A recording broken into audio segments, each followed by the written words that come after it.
बिस्मिल्लाहिर्रहमानिर्रहीम नहमदहू व नुसल्ली अला मोहम्मद रसूलुल्लाहि करीम। ये प्रॉब्लम डिफरेंशियल इक्वेशन के linear partial differential equation with constant coefficient chapter से है। क्योंकि हम यहाँ पर देख रहे हैं कि ये पार्शियल डिफरेंशिएशन है z का x के रिस्पेक्ट में, z का y के रिस्पेक्ट में, दो बार डिफरेंशिएशन है। यहाँ पर कांस्टेंट कोफिशिएंट है 1 है, यहाँ पर माइनस का 1 है कोफिशिएंट। तो सबसे पहले तो हम d/dx को d से डिनोट करेंगे और d/dy को d डैश से डिनोट करेंगे। इस तरीके से जो सेकंड डेरिवेटिव है यानी del2/del x², इसको हम d² लिखेंगे। इसी तरीके से del2/del y² को हम d डैश स्क्वायर लिख सकते हैं। तो जो गिवन डिफरेंशियल इक्वेशन है यानी उसको हम डी नोटेशन में लिखेंगे। सबसे पहले तो गिवन डिफरेंशियल इक्वेशन लिख देंगे del2z/del x², आपको यहीं से स्टार्ट करना है, minus del2z/del y² is equal to x minus y। अब इसे जब डी नोटेशन में कन्वर्ट करेंगे तब इसकी जगह तो हम अभी हमने जैसे दिखाया कि d² हो जाएगा z minus d dash square z, और राइट हैंड साइड में यहाँ पर x माइनस y है। फिर उसके बाद हम यहाँ पर इसमें से z को राइट हैंड साइड में बाहर ले लेंगे, d² minus d dash square, यहाँ पर z ये ऑपरेटर है x माइनस y। तो आप z को इधर बाहर नहीं लिख सकते लेफ्ट हैंड साइड में, राइट हैंड साइड में ही लिख सकते हैं क्योंकि ये ऑपरेटर z पर ऑपरेट हो जाएगा।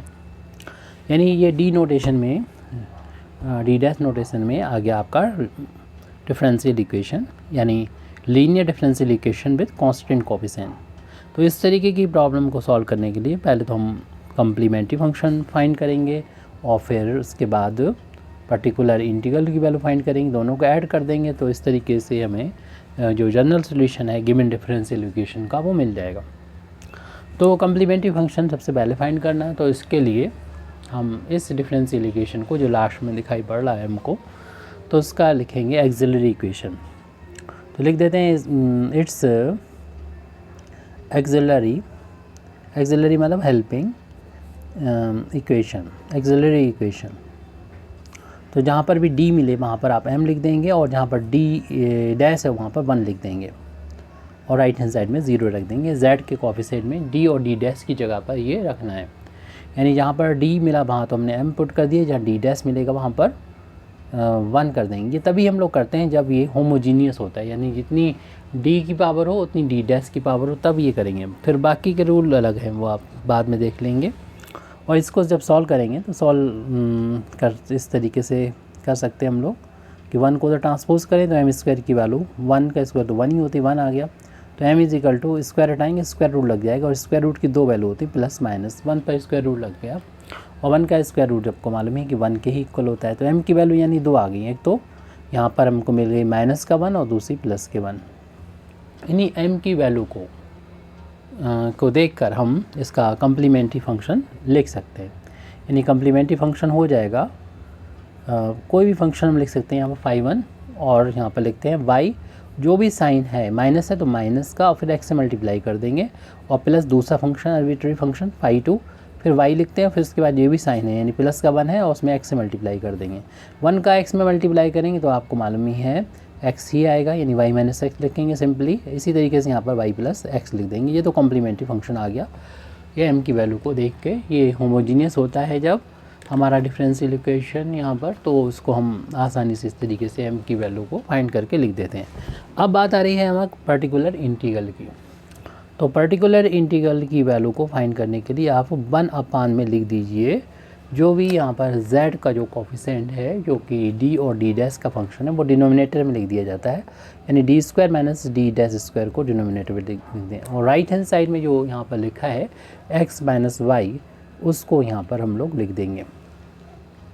अब ये हम देख रहे हैं x और y में होम पॉलिनोमियल है, तो इसको हम बाइनोमियल में बनाने की कोशिश करते हैं। उसके लिए जो भी यहाँ पर d की मैक्सिमम पावर होती है इसको हम यहाँ से इन दोनों टर्म में से बाहर ले लेते हैं, यानी d² बाहर हो जाएगा तो इधर 1 आ जाएगा, यहाँ पर ये हो जाएगा d dash square upon d² हो जाएगा। और हम इस पूरे ब्रैकेट को जब हम न्यूमरेटर में ले जाएंगे, अभी तो पावर नहीं नज़र आ रही तो 1 होगी, जब न्यूमरेटर में ले जाएंगे उसकी पावर -1 हो जाएगी जब न्यूमरेटर में ले जाएंगे। 1/d² को इधर हम बाहरी लिखेंगे। ये पर्टिकुलर इंटीग्रल की वैल्यू हमारी है पर्टिकुलर इंटीग्रल की वैल्यू है 1/, ये डी स्क्वायर को जैसे हमने बोला कि हम बाहर ही रखेंगे यहाँ पर।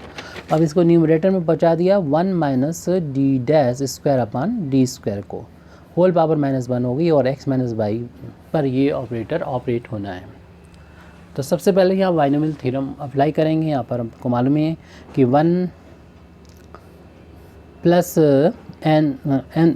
x की पावर n जो बाइनोमियल थ्योरम होती है 1 प्लस n x आ जाता है, प्लस n माइनस 1 अपान फैक्टोरियल 2x स्क्वायर आता है। इस तरीके से नंबर टर्म इनफाइनाइट होते हैं इसमें, अगर पावर ये यहाँ पर n इंटीजर होती है, यानी निगेटिव या फ्रैक्शनल वैल्यू होती है। यहाँ पर निगेटिव वैल्यू है तो आपको पहले इस नोटेशन में लेके आना है, ये 1 प्लस करके लेके आना। तो इसको इस तरीके से लिख सकते हैं 1/d², ब्रैकेट में 1 प्लस कर लीजिए और माइनस को इसके साथ में लिख देंगे d²/d², और होल पावर -1 है तो यहाँ पर माइनस जो है वो n की जगह पर हो गया और ये वैल्यू जो है वो x की जगह पर होगी। तो अब इसका एक्सपेंसन कर देंगे 1/d² को बाहर रखते हुए, फार्मूला होता है 1 प्लस n x मतलब माइनस का d²/d²।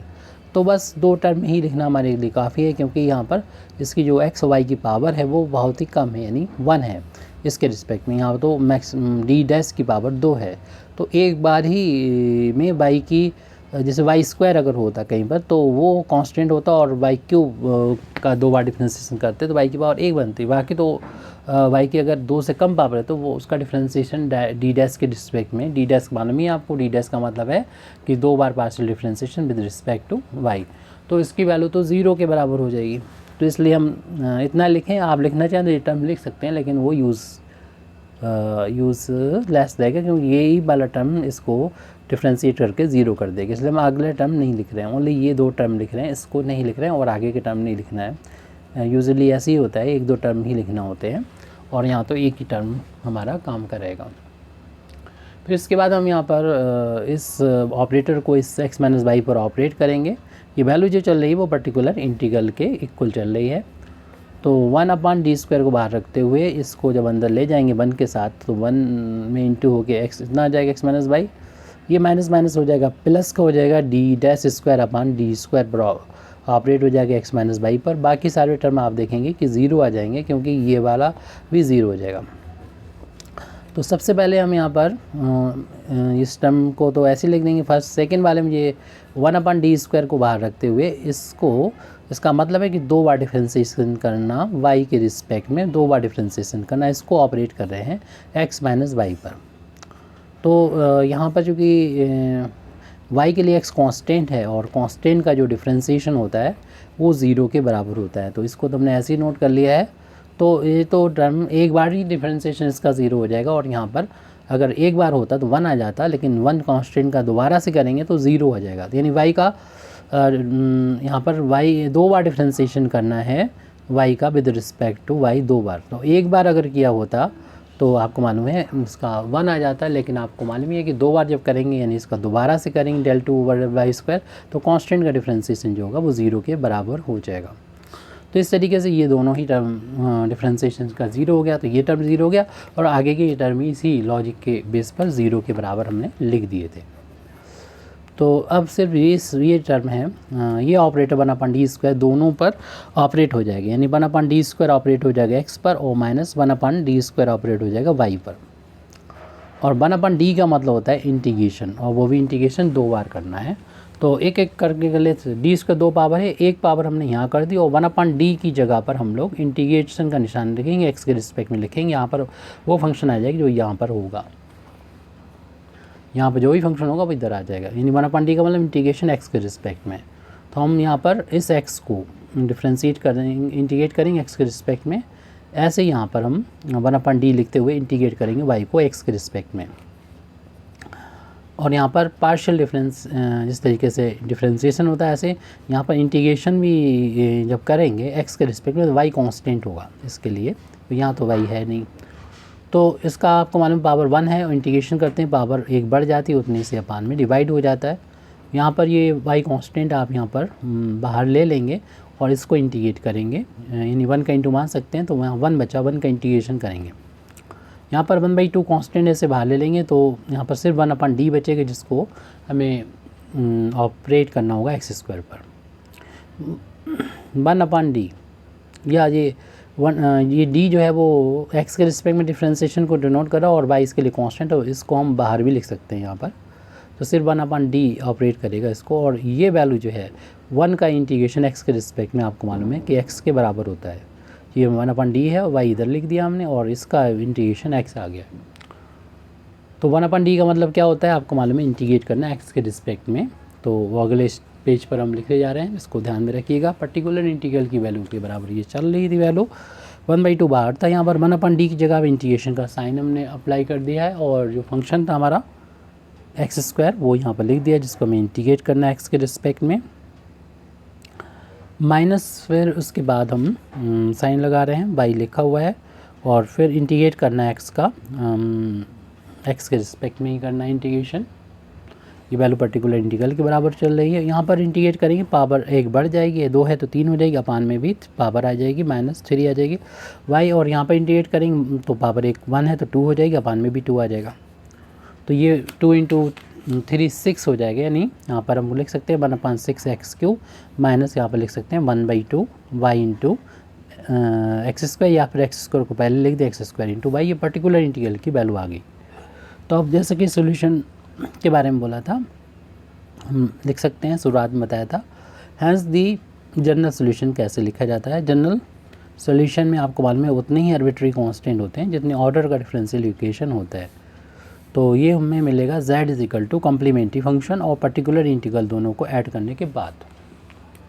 कॉम्प्लीमेंट्री फंक्शन हम लोगों ने पहले ही फाइंड किया था, phi 1 यहाँ पर y - x किया था, जैसा भी आपने लिखा हो, किसी को भी 5 पहले या बाद में कर सकते हैं। यहाँ पर जैसा भी आपको आंसर दे रखा हो कोई प्रॉब्लम नहीं है, y + का x। फिर पर्टिकुलर इंटीग्रल की वैल्यू जो ऊपर यहाँ पर फाइंड की है तो वो लिखना है हमको, यानी 1/6 x³ - 1/2 x² × y, या अपान में भी हो सकता है, आपका 6 लिखा हो तो कोई दिक्कत नहीं। ऐसे ही यहाँ पर जनरल सोल्यूशन आ चुका है ठीक से। Thank you very much Indeed for listening me. व आखिर दावाना अल्हम्दुलिल्लाहि रब्बिल आलमीन।